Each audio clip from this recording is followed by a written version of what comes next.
Welcome back to the Afterword, a conversation about the future of words, stories, and today, philanthropy.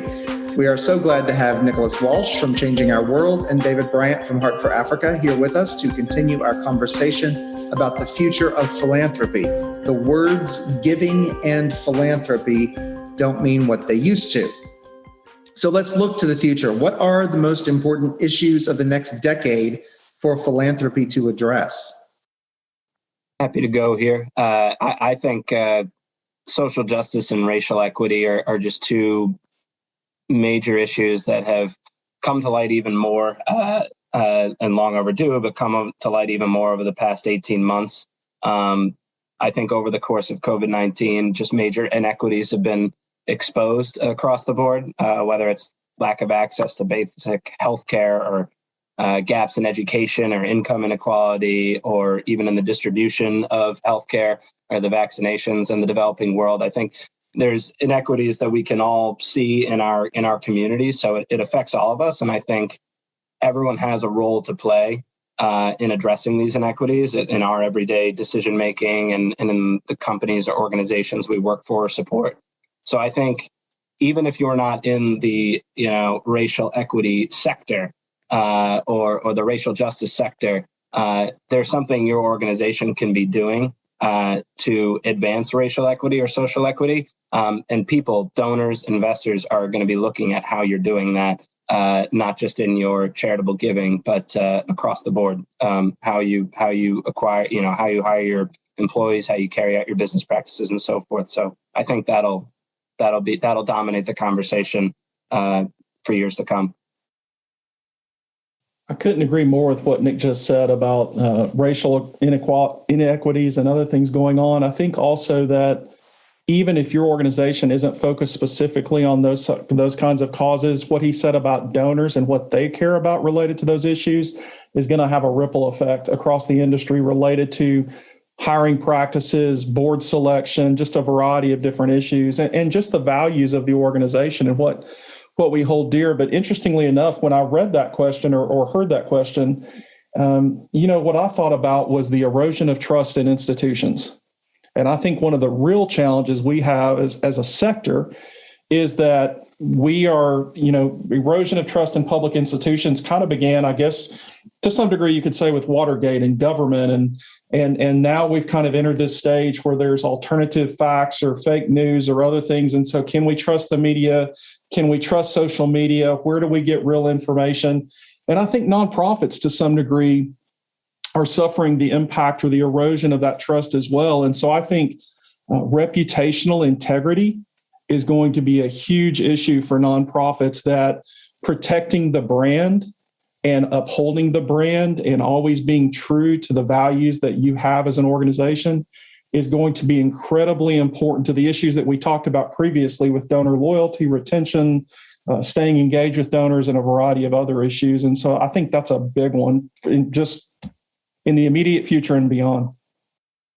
That's a great point you bring up, David. And just to quickly piggyback on that, you saw last year, during the protests, companies were making huge sweeping pledges of hundreds of millions of dollars. But now we're getting to the point where it's a year later and people want to see how authentic those pledges were. How are these organizations, are they actually fulfilling these pledges? So in some ways, the additional scrutiny is good. In some ways, it might be misguided, but I think it's accountability, to your point, accountability and transparency are just more important than ever. That's an excellent point. I follow a report that comes out, and this journalist does an enormous amount of research. Not only just are they being, and I like the word, the trust of public institutions, but they're saying, okay, if you said you're not giving because of this particular XYZ issue, and now I can check your bank records and see that you have given, we're going to publish that. So, the consumer, we as the person who's giving, we have so many resources available to us. And so that integrity can be so easily broken because we can find that information in a heart. We don't have to wait 1 year for a giving report to come out. We can find that so quickly. So I think that's an excellent point. So let's think about some other choices that we may have, because I really appreciate how you brought up the idea of choices that we do get to tap into in giving. But what are some of the daily choices we can make that help address issues, factors about that we might be selecting organizations to support in order to foster the most good? Because again, there's lots of organizations out there, but what are some choices we can make that will foster the most good? Nick, let's start with you first. Sure. I think when you're from a charitable giving standpoint, when you're thinking about organizations to support, just sticking with the theme of racial equity, for example, you'd be looking at an organization, and I think one of the important questions is asking yourself, does the leadership of the organization reflect the diversity of the community they're serving? Are they actively promoting diversity, equity, and inclusion in some way through their mission, through their hiring? Are they responding to the true needs of the community? And even for us, we work with nonprofits all the time on various initiatives. I'm working with two projects right now. One's the World War I Memorial in Washington, D.C., and another is a Catholic school in Long Island. And both of them are addressing it in their own way. It's not, centered to their mission, but it is part of their practices. Like with the memorial, we're trying to tell the story of African Americans and women in World War I because there's a really significant history there, and it affects a lot of the conversations we're having today about racial equity, which I could talk all day about. And with Catholic schools, there's a lot of major education and income gaps on Long Island that we're working with two schools in very different communities. And part of what they're trying to do is actually provide tuition assistance and learning devices for these largely Black and Latino schools that have historically struggled to receive the same kind of technology support and educational quality as some of the other more affluent areas. So my point is I think every organization has a role to play in this, and whether it's their charitable giving or their practices across the board, there's lots of ways you can assess whether to support an organization. I love having those tools because sometimes if you're not in that world, you just don't even know the right questions to ask. So I really appreciate that. What do you think, David? I think that there's a couple of things that goes into it. I think, finding organizations that align with the values that you hold. I think looking at organizations' ability to produce the kind of outcomes that you're seeking. So a lot of organizations can point to the outputs that they have in terms of here's what we did, here are the activities we engaged in, but what outcomes are those producing? What is that? What is the impact and how is it measured? And I think that's important. And I think in terms of looking at what you can use to select organizations, there's a lot of great information online available through Charity Navigator, available through Guidestar, that look at the efficiency of an organization, the effectiveness of an organization, the way that organization stewards its resources. And so I think when you as a donor know, hey, I want to have an impact on hunger in my community, and I want to make sure that school children who may be living in kind of food deserts or experiencing food insecurity have access to food after school. What organizations are doing that and who's doing it well? And so as you begin to kind of know what's important to you, you're really able, there's just such a plethora of information available online to kind of help drive those selection. And at the end of the day, finding your peers and others who are, hey, who do you guys support? Because if you've got somebody that you trust that's involved with an organization, that's very likely to drive you to the same organization. Okay. And you said Efficiency Navigator and Guidestar. I'm sorry, Charity Navigator and Guidestar. Charity Navigator and Guidestar. I misheard. That is my error. Because I'd love to link those things in our show notes as well for our listeners. Thank you. One study showed that 38% of young donors rely on written reports from an organization to stay connected. That was more than social media. It was more than any other form of communication, written reports. If you were advising a charity, and I know that you do this, Nick, if you were advising a charity about how to communicate with new donors, with younger donors, with emerging philanthropists, what would you tell that charity? There's a few things that come to mind here. One is, and we've talked about this a little so far, but one is just engage your donors where they are. Find out what their preferred channel is. Ask them directly what they prefer. You can send surveys, you can call, you can talk to them. Find out how they like to be connected or stay in touch and lead into that. Let them drive how the organization is talking to them. I'd say number two is to be concise. Like I mentioned before, I never like it when clients say their mission's too complex to explain in a short span of time. You need to be creative and think about how you can illustrate your impact, either in a written report or in the span of a few sentences or in a single image or video in a real and authentic way. Whenever we go into meetings to talk about or a pitch for a nonprofit client, I always say be prepared to give the 10-minute version, the 2-minute version, and the 2-sentence version of what you need to say. I think you need to be authentic and purpose-driven, which goes back to what David was saying before, showing the real impact generated by the person's support, tie it to their mission, to your mission, and to their values.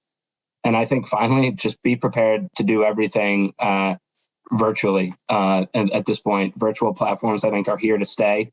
And they're more practical for people in many ways. People are much more strategic with their time now. And I think just be prepared to do everything virtually on a whim versus in person. Those are the things that come to mind.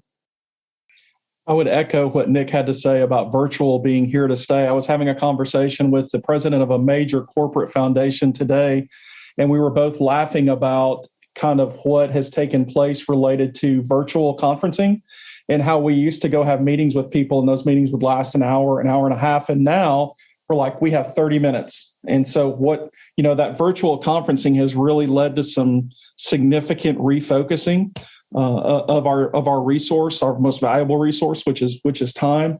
I think the other thing, I was kind of blown away by that statistic from the perspective that younger donors want a written report. And it just made me think about the fact that one of the things that I've always heard, or someone said to me a long time ago, was if you want advice, ask for money. And if you want money, ask for advice. And I think that that's particularly true of younger donors and newer donors, because I think what most people want to feel is to feel valued. And I think that's especially true of your Gen Z and millennial donors and just people in general who are like, I want to feel like I'm important to you, not just my money, but what I think, what I feel, what I value, what's important to me. And so I think, when you're thinking about how to communicate with donors, I think including them in just conversations about this is what we want to do as an organization. This is a direction we're thinking about going. The idea of focus groups or surveys or other things, I think, is an incredible way, not just to communicate with them, but to help kind of drive your own decision making about what's going to be important as you continue to develop the things that you're working on. That's excellent. You touched a little bit, David, and I love the idea about the elevator pitch. You've got to have it right on the tip of your tongue, like Nick was saying. But we're talking about doing all this now virtually, and so I'm kind of curious. I'd like to learn a little bit more about ways to give. We've talked a little bit about crowdfunding, but when I also think if you don't have to travel to go meet with that corporate CFO or whomever, are those funds now more readily available? And are some of the advantages of now meeting on Zoom, and you don't have to, can they now kick that money into a different pot because they're not having to have these in-person meetings and having the lunch for people or whatever. So it's very interesting. So let's talk a little bit about crowdfunding and venture philanthropy and maybe that direct philanthropy. How can people and organizations use and tap into some of these new tools? So David, I'll toss it to you first and then go to Nick. Well, I think the concept of crowdfunding is interesting, and I think organizations have been using it in kind of different ways over a period of time. But a lot of I think the most common or familiar example to a lot of people would be GoFundMe pages. And we see GoFundMe pages for really legitimate reasons, and we see GoFundMe pages for maybe not so legitimate reasons at times. But I think that's the power of harnessing people's networks. And to go back to what Nick said about donor networks in the beginning of the podcast, really, people being able to say, here's a goal that we have, here's a really easy way to be involved. And you both have the opportunity to immediately participate, but then there's immediate reinforcement. And I think one of the things that social media has done in a very positive way, but also perhaps in a less positive way, is to provide immediate gratification to people for what they do. And so when we can like or share something or say, hey, I just gave to this, will you do so too? And then people respond to that. There's this cycle of, I don't know if it's endorphins that get released or what, but there's something that happens that's a very positive and reinforcing immediate thing that happens with crowdfunding in that way. And I know that one's a very powerful force. Yeah, I think with crowdfunding, and this goes back to I think it was really intensified or got a lot of attention around the ALS Ice Bucket Challenge that you mentioned, David, where, that was such a successful crowdfunding campaign. And it can be a great way to reach new audiences. And it's very popular with millennials and next generation donors. Things to keep in mind, though, is I think a lot of folks thought they could be as attention grabbing and as compelling as the ALS Ice Bucket Challenge. And there's just some challenges, I think, that go into crowdfunding that are important to consider, or costs that go into it. They can be time consuming, like they can take time to prepare these campaigns. And once you launch them, a lot of focus needs to go into regularly engaging the people who have responded to it or coming to you with questions. And it's a competitive market. It's going to be hard. It can be hard for nonprofits to break in because crowdfunding campaigns are often around very personal causes or emergency needs, like funding to support a family member's cancer treatment or memorial funds or disaster relief. So you're going up against very, attention grabbing needs. So I think if you're, and oftentimes with crowdfunding, donors to it are difficult to retain long term. So I think it's really important to think through the ROI, the return on investment, before engaging in it. To think through in that same vein, think through a clear and measurable goal, an attention grabbing message, and maybe don't rely on it too heavily the first time around. Consider starting small, maybe use it to supplement something you're already fundraising for. Use it as a complementary effort, to like an existing campaign that you're already raising money for through major gifts and direct mail. And then once you've tried it out, evaluate the return on investment and then go from there. But I think those are just some of the challenges and opportunities I've seen when I've come across crowdfunding in the past. Okay. Holland, what do you think? Should we start crowdfunding our podcast? I do not have time for that, but if you do. We'll have to tap into David and Nick and get some pointers on our return on investment philanthropy arm that we should probably start. Well, as I've listened to this conversation over almost an hour, I'm taking away this general idea that outside of incorporating new technologies that becomes available, outside of recognizing and respecting that there are certain shifts that occur in the popular thinking around philanthropy, basically, not a whole lot is changing, actually. Donor psychology is still donor psychology, and good fundraising strategies are still good fundraising strategies. And what worked for grandma is probably going to work for our kids. Am I wrong? I think as a general statement, I would agree with that. Okay. Well, we just wasted an hour. I feel like less than a waste, we confirmed. Okay. There you go. We confirmed things. No, I'd love to hear Nick's perspective on this, because he's really dealing with a wide variety of organizations who are doing lots of different things. But, for me, at the end of the day, people are people, and you learn how they want to be communicated with, and you learn what's important to them, and you invite them into the story. And dependent upon their age, their income status, their race, their faith belief, whatever those variety of issues are, that becomes the landscape through which or against which you communicate and invite them into that story. So, yeah, I think there's always going to be traits of qualities of philanthropy that are not going to change. Relationships are still going to drive fundraising. Authenticity is still really important, increasingly important over time. So I think there are principles of fundraising and philanthropy that are permanent, that are here to stay. But still, the ground is still shifting. The landscape's been evolving a lot, and you need to like we said, donor retention is still more important than ever. But the way you engage donors, that is changing. How frequently you're doing it, how you're personalizing it, how you're tying it to their values and to their mission. The method of communicating with them and retaining them is certainly evolving. Yeah. And I think the fact that the way you were all talking about that corporate connection and that collective impact, and we're seeing this even now with vaccines, getting them to third world countries. These countries cannot do this on their own. We're not going to fight COVID all by just one country or one organization. There is a huge collective. And I think if nothing else, we have really seen that through this pandemic.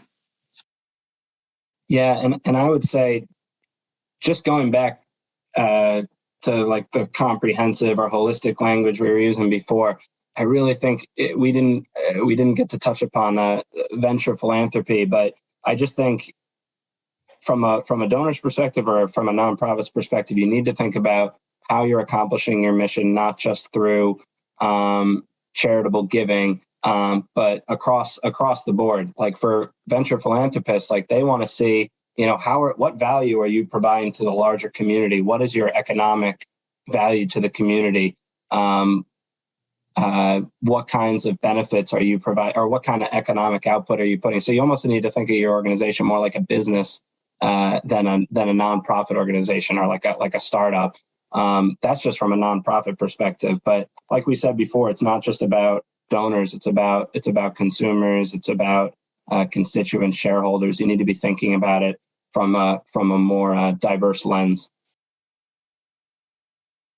I think Nick just hit on something really important as well, is that oftentimes people confuse nonprofit with the idea that nonprofits aren't businesses. They're set up to lose money while fighting the world's greatest social ills.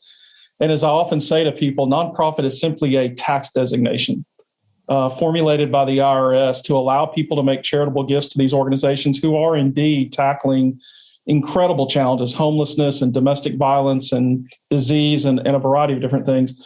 But at the end of the day, nonprofits are businesses. And there was a Catholic nun at an organization in Knoxville that used to do a lot of fundraising. And one of her favorite statements was, without margin, there is no mission. And I think that encapsulated the idea very, very practically that as an organization, if you're not successful at developing resources and managing those and stewarding those resources in ways that are highly effective, you simply won't be able to continue doing the good that you do. And there are millions of registered nonprofits in this country who haven't been able to do so, and to the detriment of the community around them or the cause that they serve. It's incredibly important to understand that there are reasons to manage and lead in a business manner, in a market manner, if you will, so to speak. All right, one last question here. Softball. What's a metaphor to help us better understand the future of philanthropy? Mother Teresa has a saying that I love called, if you want a love message to be heard, it has got to be sent out. And to keep a lamp burning, you have to keep putting oil in it. And for me, what that means is it's that continuous invitation into the story, and it's the opportunity to be the beacon to those who need that hope or that sustenance or that resource, that there has to be this continuous replenishment of that resource to lift people out of that circumstance that they're in. Thank you. That's a good metaphor. I like David's metaphor more than anything I can think of, but it's in a similar vein. I think of it just the future of philanthropy is like a rapidly growing tree, for lack of a better metaphor. The roots, I think, of the tree that are expanding beneath us, and they can take many shapes. It's not just about year-end giving or charitable giving. One root might be direct philanthropy, but another might be impact investing. Another one might be advocacy. Another one might be consumer spending. There's lots of different ways that people view philanthropy now, or like to give back to their community or to another community. So we need to just be thinking about all those different routes or methods of giving, because nonprofits that rely on just the traditional year-end appeal and are only asking for year-end dollars, they're not going to make it if they're not thinking about these new ways that individuals can be giving back and supporting their organization or their larger mission. To expand on Nick's metaphor of a tree, you don't plant shade trees for yourself. You plant shade trees for the future and for those who will come behind you. And so I think that's really a very apt metaphor to think about philanthropy as a tree, because it's something that requires all of us to nourish it. And in return, it shades us all. So. Ooh, Hear, hear. good stuff. Good stuff. Thank you both so much for joining us tonight. Nick, where can folks learn more about your work at Changing Our World or connect with you? Sure, yeah. So the name of the company is Changing Our World. You can, of course, find us on our website. We also have a strong presence on LinkedIn and Facebook. And we also have a podcast that we started shortly after the shutdowns really started, called Forging Forward, that we've continued, that our CEO, Brian Crimmins, runs. So you can easily find it on our website or our social media handles. But yeah. All right. And David, how can people find out more about Heart for Africa or connect with you? They can connect with me personally by emailing me at david@heartforafrica.org. We are also on all the socials, Instagram and Facebook, Heart for Africa, and then on Instagram, heartforafrica.org. And of course, our website, heartforafrica.org, So. And you want to take just 1 second and say what it is you do? Sure, I'd be happy to. So Heart for Africa exists to share hope in the tiny country of Eswatini, Africa, which is a very small country in Southern Africa. And we share hope by fighting hunger, caring for orphans, decreasing poverty, and providing education. All right. Thank you. And Nick, you want to tell us in a sentence, give us your one sentence, what do you do? Sure. So we're a philanthropic consulting agency. We work with nonprofits on any kind of fundraising endeavor, and we work with foundations and corporations on, like what we were talking about before, their corporate social responsibility or citizenship efforts. So that's what we do. Wonderful. This has been so good. Holland, these conversations, this is our theme about wonder and observation, and, just thinking about the observation and the wonder of what's in the world and how we can make changes into how we give and these philanthropic ideas has just been wonderful. So thank you, Nick and David, so much. We really appreciate you all being here. Yes, go ahead, Holland. I was just going to invite folks who are listening to join us next week for our conversation on the wonder of words with author Brian Cleary and podcasters Martha Barnett and Greg Barrett. Yes, wonderful. And those of you who are not subscribers yet, you've just kind of listened to one or two of our episodes, thank you so much. We would love for you to become a subscriber to the Afterword podcast. Rate us on wherever you listen to podcasts, Apple Podcasts, wherever you get your podcasts, because it does help us keep the conversations going. And as always, remember, you are welcome at our table.